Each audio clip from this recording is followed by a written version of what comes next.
আপনার মাথায় কি কখনো এই ধরনের প্রশ্ন আসে নাই যে কিছু কিছু ওয়েবসাইট ভিজিট করতে এত ভালো লাগে, আবার কিছু কিছু ওয়েবসাইটে যখন আপনি প্রবেশ করবেন তখন সাথে সাথে আপনার বিরক্ত ফিল হয়? আসলে এই জিনিসগুলো কেন? কখনো কি এই ধরনের প্রশ্ন আপনার মাথায় আসছে?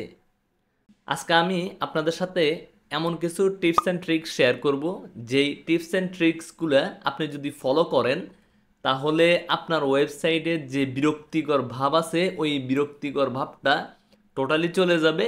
আপনার ওয়েবসাইটে যে কেউ ভিজিট করবে ইউজার ফ্রেন্ডলি হবে এবং দিন শেষে অ্যাজ এ কাস্টমার হিসেবে কনভার্ট হবে। চলুন শুরু করা যাক। একটা ওয়েবসাইটকে ইউজার ফ্রেন্ডলি করার জন্য যেই জিনিসটা অবশ্যই অবশ্যই মাথায় রাখতে হবে সেটা হচ্ছে আপনার আইডিয়াল কাস্টমার কারা। মনে করেন আমি একটা ওয়েবসাইট নিয়ে কাজ করি, আমার একটা ওয়েবসাইট বানাইছি, এই ওয়েবসাইটের টার্গেটেড অডিয়েন্স হচ্ছে আপনার যারা হায়ার লেভেলের মানুষ। হায়ার লেভেল বলতে যারা সমাজের ধনী শ্রেণীর মানুষ তারা। আবার আমার আরেকটা ওয়েবসাইট আছে, যে ওয়েবসাইটের ভিজিটর হচ্ছে যারা একটু মিড রেঞ্জের তারা। আবার আমার আরও একটা ওয়েবসাইট আছে যে ওয়েবসাইটের কাস্টমার হচ্ছে যারা লো রেঞ্জের তারা। আচ্ছা এখন বলেন তো, এই যে আমার কাস্টমার বেসড আলাদা আলাদা সেক্টর আমি সেগমেন্ট ভাগ করতে পারছি, যে আমার ভিজিটর এরা হবে এরা হবে এরা হবে, কারণ আমি যদি সবার জন্য একই রকমের ওয়েবসাইট বানাই তাহলে কি হবে? দেখা যাবে যে এইখানে কিছু ধরনের পার্থক্য থাকবে। তাহলে এই জায়গায় দেখব কেউ খুশি হবে কেউ খুশি হবে না, কেউ ড্রপ করতেছে, এই ব্যাপারগুলো হবে। তাহলে কি করতে হবে? প্রথমে আমাদেরকে আইডেন্টিফাই করতে হবে যে আমার ওয়েবসাইটটা মূলত কার জন্য। এটা কি লয়ারদের জন্য, এটা কি ডক্টরদের জন্য, নাকি এটা আমজনতার জন্য?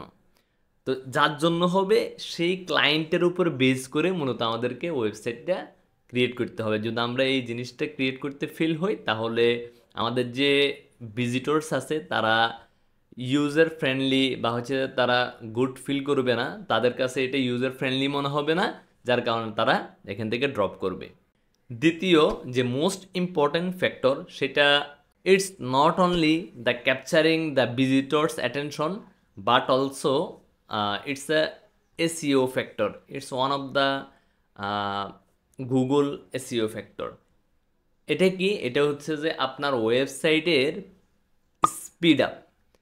এটা কি? এটা কতক্ষণের মধ্যে রাখা উচিত? এটা 1-1.5 সেকেন্ডের মধ্যে রাখা উচিত। তো আপনার যদি, আমাদের তো অ্যাটেনশন রেট এত কম, যদি কোনো একটা জায়গায় দেরি হয় আমরা কিন্তু এটা সাথে সাথে ছেড়ে দিই। তো এই জন্য এত বেশি কম্পিটিশন, এত বেশি কম্পিটিশন।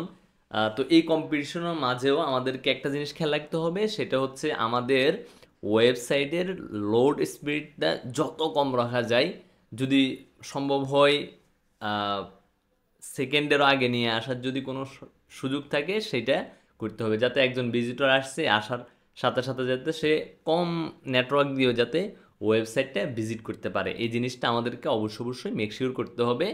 তৃতীয় যেই ব্যাপারটা মাথায় রাখতে হবে সেটা হচ্ছে ভিজুয়াল যে ব্যাপারগুলো আছে, আপনি যে ছবি ইউজ করবেন, যে কালার ব্যবহার করবেন, এগুলো যাতে এমন না হয় এক জায়গায় চোখ ঝলসে যাচ্ছে আরেক জায়গায় একদম নিশ্চুপ। মানে ব্যাপারগুলো যাতে এমন না হয়। কালার কিন্তু কথা বলে। আপনারা যদি দেখবেন যে কিছু কালার দেখলে ভালো লাগে, কিছু কালার দেখলে খারাপ লাগে। কিছু কালারের দিকে তাকাইলে, আপনি যখন রোদের দিকে তাকান, সূর্যের দিকে তাকান, তখন কি হয়? চোখটা কিরকম মানে ওটা নিতে পারে না। আবার যখন আপনি চাঁদের দিকে তাকান তখন দেখেন স্মুথ একটা ব্যাপার আছে।